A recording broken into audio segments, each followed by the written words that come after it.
जी, exercise हमने 1.1 start की हुई थी। पहली 2-3 वीडियोस के अंदर हम पहले 5 क्वेश्चंस कर चुके हैं। आज इस वीडियो के अंदर हम क्वेश्चन नंबर 6 को करेंगे। ये क्वेश्चन नंबर 6 में 4 पार्ट्स दिए हुए हैं। एक तो ये कॉम्प्लेक्स नंबर दिया हुआ है Z1 2 + 7 आयोटा, और एक दूसरा कॉम्प्लेक्स नंबर है Z2 -5 + 3 iota. Then evaluate the following. ये 4 आपने वैल्यूज जो हैं ये फाइंड आउट करनी है। जैसे अब ये फर्स्ट क्वेश्चन है, आपने फाइंड करना है जी 2Z1 - 4Z2। इसकी वैल्यू हमने फाइंड आउट करनी है। अब सबसे पहले हम ऐसा करेंगे कि ये जो एब्सोल्यूट वैल्यू के अंदर एक्सप्रेशन दी हुई है 2Z1 और -4Z2, पहले हम ये कैलकुलेट करेंगे। तो इसमें 2Z1 -4Z2, और इसमें वैल्यूज पुट करते हैं। Z1 की वैल्यू है 2 + 7 आयोटा, और -4Z2 जो है -5 + 3 आयोटा। ये मैंने इसके अंदर वैल्यूज पुट कर दी हुई हैं।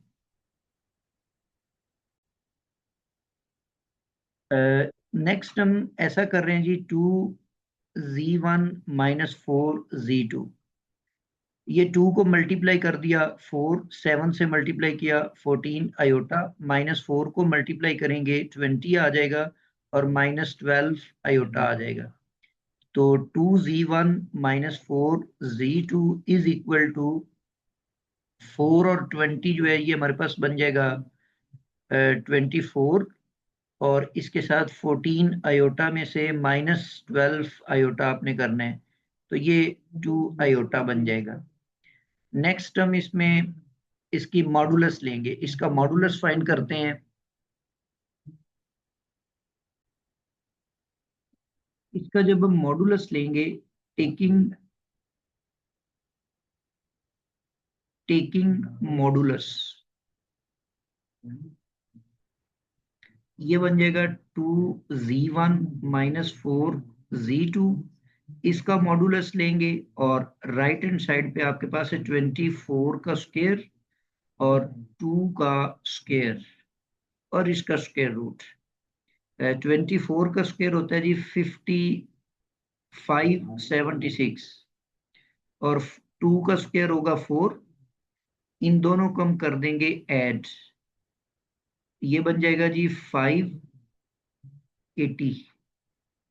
580 के इक्वल आ जाएगा। तो ये इसका आंसर है। इसी तरह सेकंड पोर्शन को अगर आप देखें, सेकंड पार्ट को, तो सेकंड पार्ट में हमें दिया हुआ है, एक्सप्रेशन दी हुई है 3Z1 + 2Z1 कंजुगेट। इसका आपने मॉडुलस कैलकुलेट करना है। अब इस एक्सप्रेशन को राइट करेंगे 3Z1 + 2Z1 का कंजुगेट, और वैल्यूज पुट करते हैं। 3Z1 की वैल्यू है 2 + 7 आयोटा, आगे 2, उसके बाद 2 + 7 आयोटा, और इसके ऊपर कॉन्जुगेट भी है। तो 3 को 2 से मल्टीप्लाई कर देते हैं जी 6, और 3 को 7 से करते हैं 21 आयोटा, और इसको पहले आप कॉन्जुगेट को ओपन कर लें तो ये 2 - 7 आयोटा बन जाएगा। अब 2 को अगर हम मल्टीप्लाई कर दें इसके साथ, तो 6 + 21 आयोटा +4 और -14 आयोटा, ये बन जाएगा 6 और 4 कितना होगा 10, और 21 में से -14 कर दें तो ये 7 आयोटा बन जाएगा। ये हमारे पास आ गई एक्सप्रेशन 3Z1 + 2Z1 कंजुगेट। अब हम इसका लेंगे मॉडुलस। मॉडुलस में आ जाएगा 10 का स्क्वायर और 7 का स्क्वायर। 10 का स्क्वायर 100 होगा, और 7 का स्क्वायर जो है वो 49 होगा। लो जी, ये मॉडुलस का आंसर आ जाएगा 149 का स्क्वायर रूट। ये इसका आंसर है। सिमिलरली थर्ड पार्ट की तरफ मूव करते हैं। थर्ड पार्ट में हमें ये कहा हुआ है कि -7Z2 और +2Z2 का कॉन्जुगेट। ये वाली आपने इसका मॉडुलस फाइंड करना है, इस एक्सप्रेशन का। तो पहले हम ये एक्सप्रेशन फाइंड करते हैं, -7Z2 और +2Z2 का कॉन्जुगेट। वैल्यूज पुट करते हैं इसमें -7 और Z2 की वैल्यू है -5 + 3 आयोटा और उसके बाद +2 और Z2 का कॉन्जुगेट। तो यही Z2 की वैल्यू आएगी बट उसका साइन चेंज करके -5 - 3 आयोटा बना देंगे।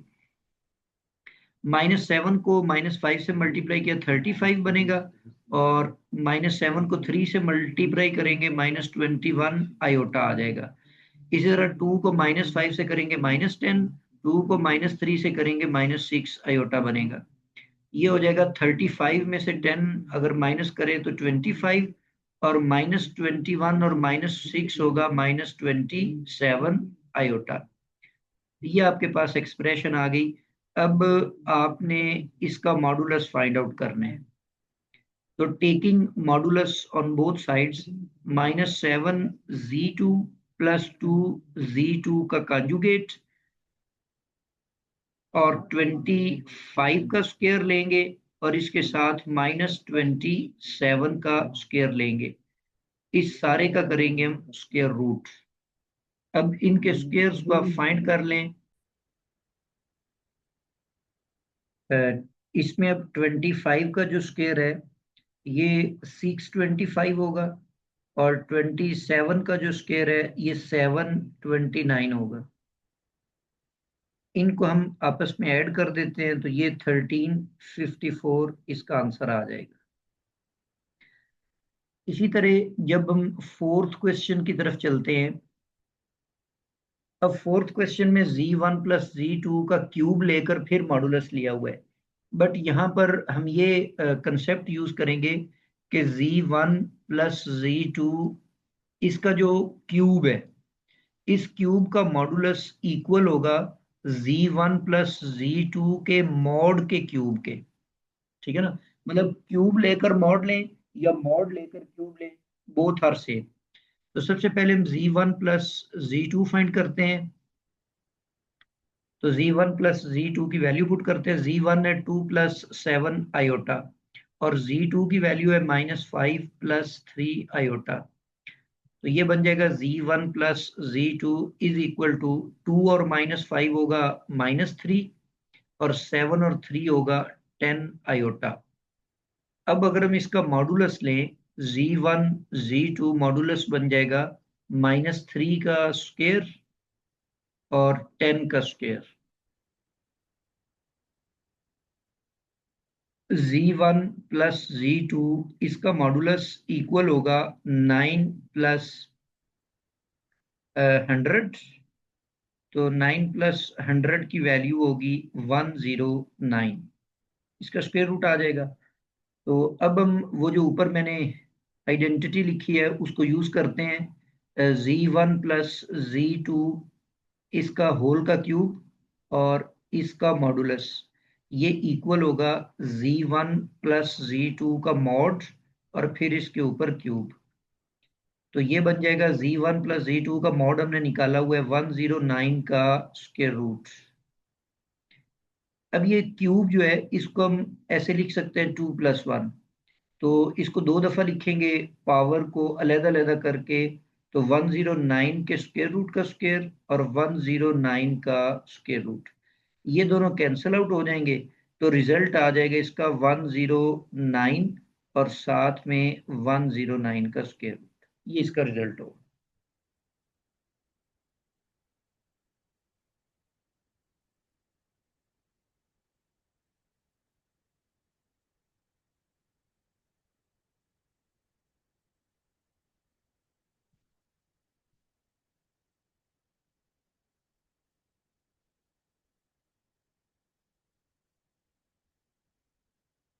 ये क्वेश्चन 4 यहाँ पर आया हुआ है।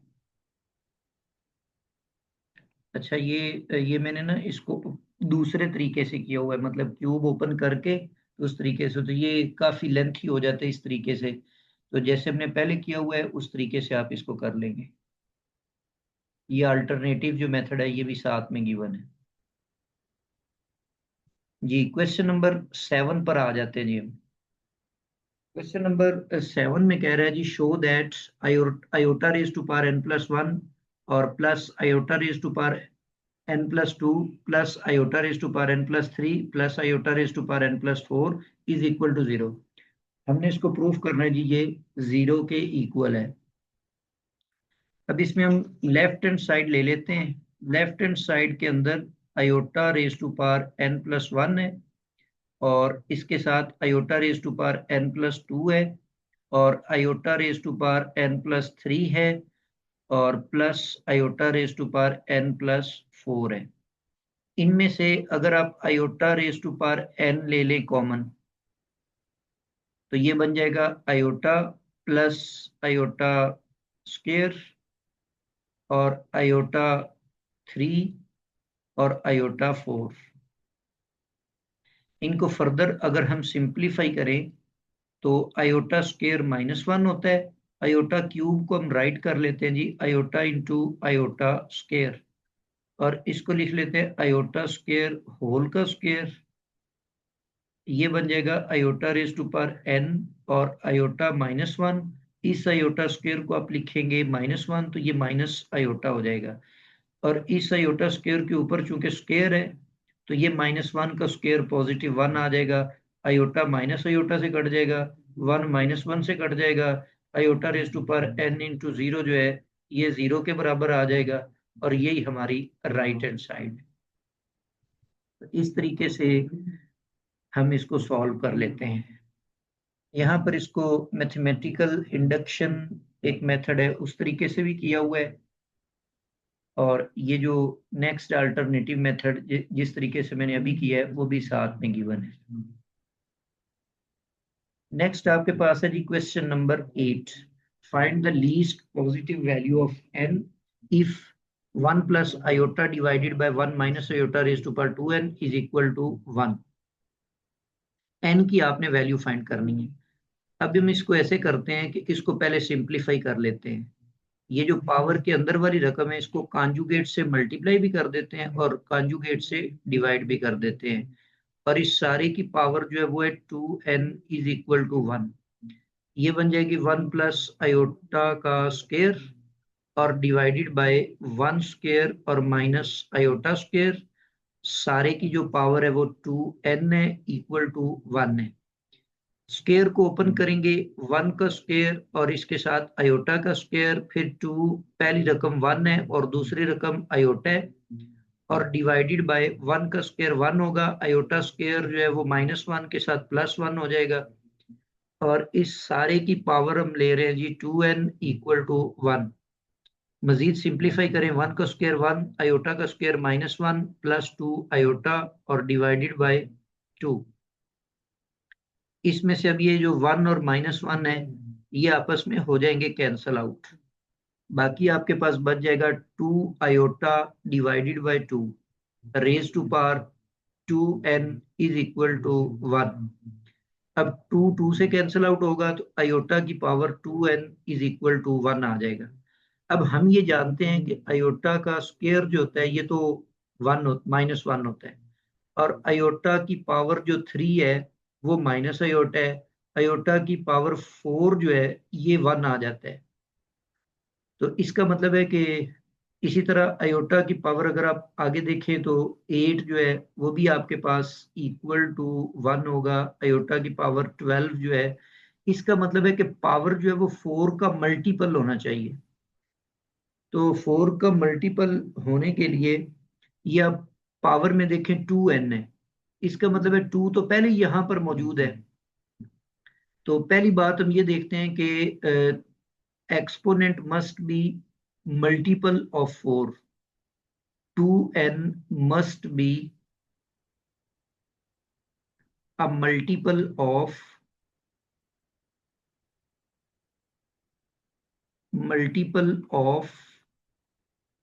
4। ठीक है, तो इसका मतलब है कि 2n is equal to 4k। यहाँ पर जो k है ये कोई भी पॉजिटिव इंटीजर है, तो 2 से कट जाएगा तो n की वैल्यू निकल आएगी 2k। अब यहाँ पर k मैंने पॉजिटिव इंटीजर लिया हुआ है, तो हमें चाहिए इसकी लीस्ट वैल्यू। तो k की सबसे स्मॉलेस्ट वैल्यू है जो वो 1 है। ठीक है, तो इसका मतलब है कि n आपके पास आ जाएगा के 1 के बराबर आ जाएगा तो n आपके पास 2 आ जाएगा। मतलब n की जो स्मॉलेस्ट वैल्यू है जिसको पावर में n की जगह पुट किया जाए तो आपके पास 1 बन जाए, वो 2 के बराबर है।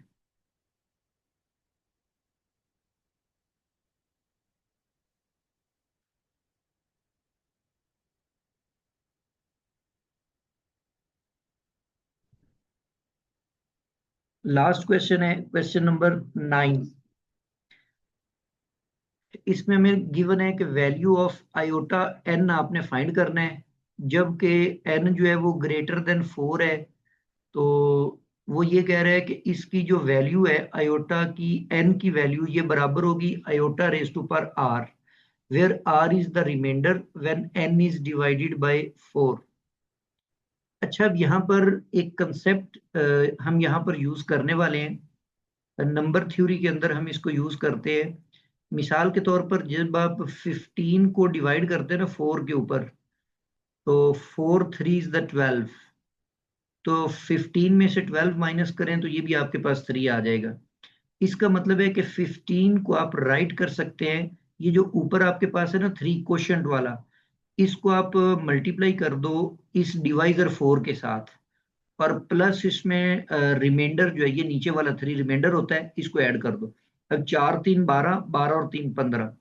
तो इसको ऐसे लिखा जा सकता है। इसका मतलब है कोई भी दो नंबर्स आपके पास हों, ए और बी, तो ए अगर इनको आप इस फॉर्म में राइट कर सकते हैं, A is equal to B Q plus R, जबकि ये जो आर है ये रिमाइंडर होगा, आर जो है ये रिमाइंडर होगा। तो अब इस चीज को जहन में रखते हुए अब यहाँ पर आपके पास जो वैल्यू दी हुई ये आयोटा की पावर n है। अब यहाँ पर वो ये कह रहे हैं कि n आपने ऐसा नंबर लेना है जी जो 4 से बड़ा हो। मतलब n आप 5 ले सकते हैं, 6 ले सकते हैं, 7 अप टू सो ऑन। अच्छा, उसके बाद ये कह रहे हैं कि r जो है ना ये रिमाइंडर है जब हम उस n को 4 पर डिवाइड करें।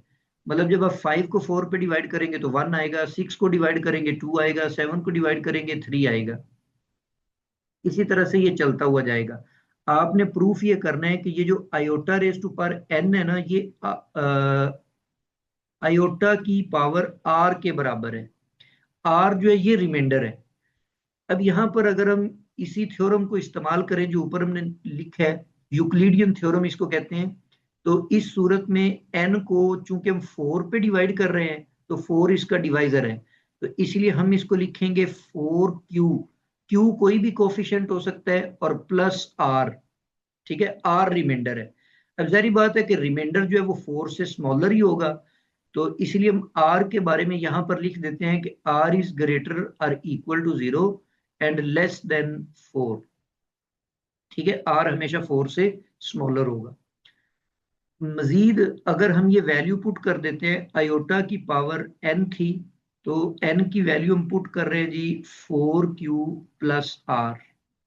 मजीद अगर हम इसको सिंप्लीफाई करें तो iota raise to power 4q और iota raise to power r आ जाएगा, और इनको पावर्स को आपस में इंटरचेंज करके आयोटा रेज टू पावर 4 और इसकी पावर q और iota raise to power r। अब आयोटा रेज टू पावर 4 तो 1 होता है, तो और 1 की जितनी मर्जी आप पावर राइट कर लें तो ये 1 ही होता है, तो आपके पास रिमेनिंग बच जाएगा iota raise to power r। तो जी ये हमने इसको इस तरीके से प्रूव कर दिया हुआ है यूक्लिडियन थ्योरम को इस्तेमाल करते हुए। इसको डिवीजन एल्गोरिदम भी कहते हैं, ये जो रिजल्ट हमने यूज किया है। तो यहाँ तक हमारी एक्सरसाइज 1.1 कंप्लीट हो गई है। नेक्स्ट वीडियो के अंदर इंशाल्लाह हम नेक्स्ट टॉपिक स्टार्ट करेंगे।